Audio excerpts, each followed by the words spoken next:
मन के फंद परा संसारा, जाल मीन ज्यों करे आहारा। ऐसे काल सकल जीव मारे, उपजन बिनसन नर कहीं डारे। सारा संसार मन के फंदे में पड़ा हुआ है। एक मन के कारण ही सभी कष्ट भोग रहे हैं। मन एक है पर इसके रूप कई सारे हैं। ये अपने रूप धर के हमको ठगता है। इसने बड़े बड़े ऋषियों मुनियों को भी धोखे में डालकर उन्हें ठगा। इसके अनेक विकार हैं और अपने विकारों के चलते हमें कर्म कांड में फंसा कर रखता है, हमें बाहरी भक्ति में उलझा कर रखता है। हम इसके चंगुल में फंसे रहते हैं और बार बार जन्म लेते हैं, बार बार मरते हैं। यह चंचल और चतुर मन हमारी पकड़ में जल्दी नहीं आता। यह निराकार मन, इसकी कोई छाया तक नहीं है। आकाश में उड़ने वाले पक्षी, पानी में तैरने वाली मछलियों की तरह अपने आप आने जाने का कोई पदचिन्ह नहीं छोड़ते। इसका पीछा करना, इसे पकड़ पाना अत्यंत कठिन है। तो त्रिकुटी में निवास करने वाला ये मन समस्त त्रिलोकी में भटकता फिरता है, दौड़ता फिरता है। पल भर में यहाँ होता है, पल भर में वहाँ होता है और पल पल कपट मिथ्या की चालें चलता है। काम और क्रोध इसके दो प्रबल योद्धा हैं। काम छिपकर अपना मोहक बाण मारता है और क्रोध विकराल रूप धारण करके अपना प्रकट भाव करके धावा बोलता है। इन दोनों से बच पाना हमारे लिए तो क्या, बड़े बड़े ऋषियों, बड़े बड़े तपस्वियों के लिए भी कठिन है। तो केवल सतगुरु की शरण में आने पर ही मन की पहचान हो पाती है। उनकी बताई गई युक्ति से ही मन वश में आता है। अब जैसे शुरू में विनती की गई दरिया साहिब की चौपाई के द्वारा कि मन के फंद परा संसारा, जाल मीन ज्यों करे आहारा। सारा संसार मन के जाल में फंसा हुआ है। वह जाल में फंसी मछली की तरह जीवों का आहार करता है। ऐसे काल सकल जीव मारे, उपजन विनसन नर कहीं डारे। इस प्रकार काल सभी जीवों को मारता है। वह उन्हें बार बार जन्म और मृत्यु देता है और नरकों में डालता है।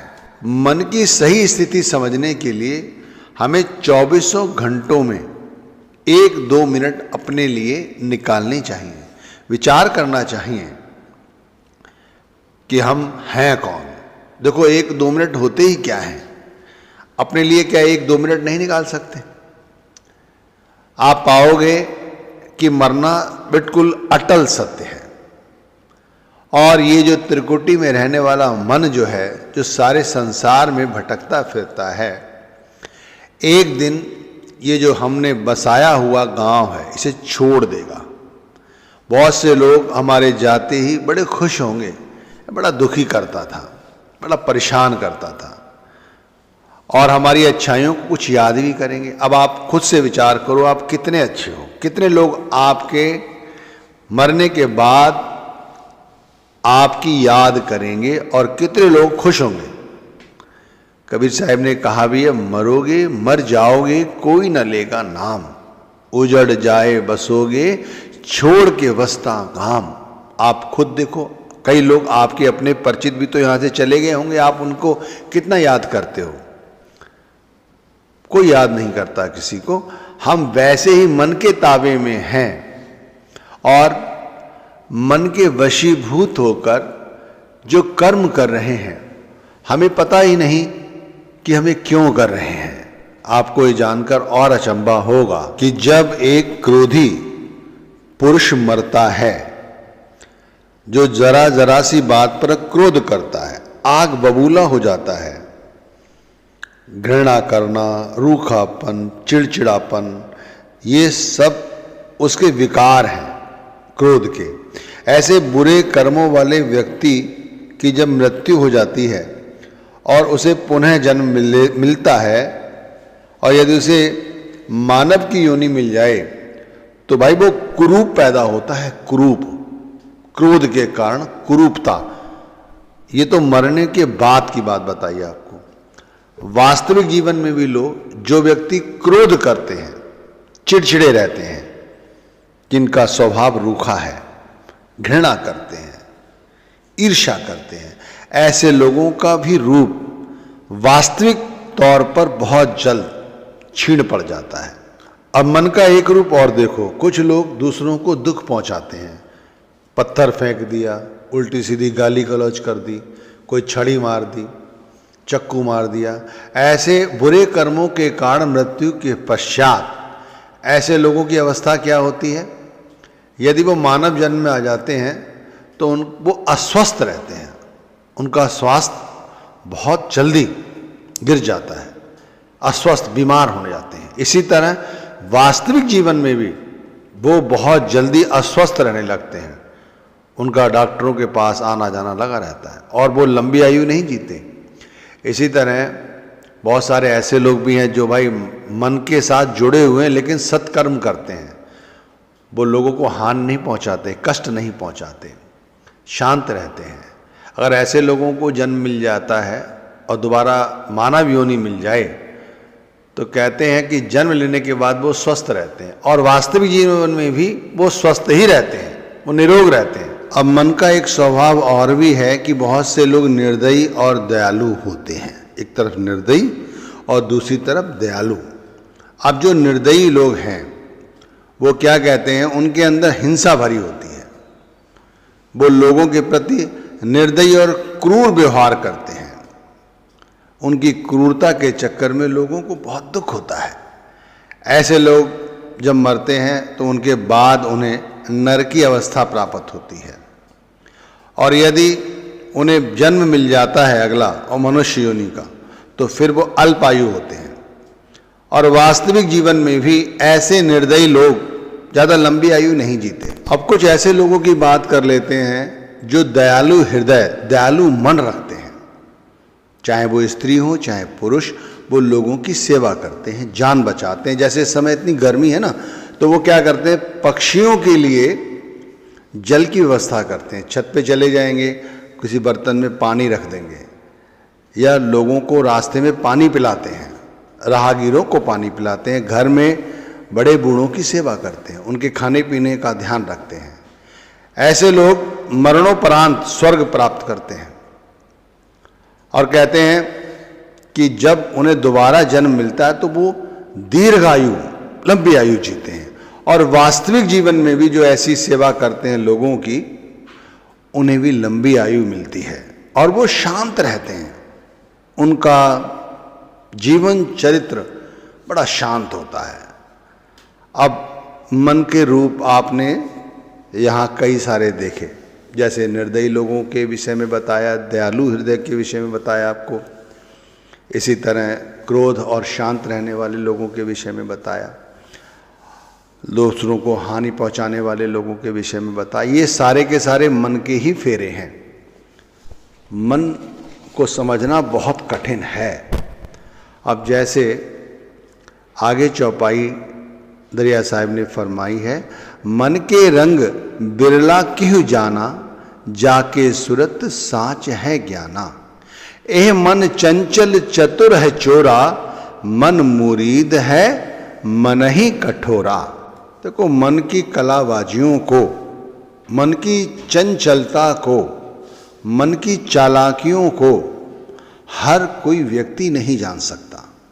केवल वही व्यक्ति जान सकता है जिसने पूर्ण रूप से गुरु का भाणा स्वीकार कर लिया है, जो सुबह उठते ही गुरु का ध्यान करते हुए ही उठता है, शब्द का जाप करता है, पूर्ण रूप से अपने आप को गुरु के सपुर्द करके जैसा गुरु ने समझाया है उस तरह से दिन की शुरुआत करता है, सारा दिन गुरु की मौज में रहता है और रात्रि में सोने से पहले गुरु का धन्यवाद करता है और फिर अगले दिन इसी क्रम को जारी रखता है। ऐसा व्यक्ति तो मन की चालाकियों को जान लेता है।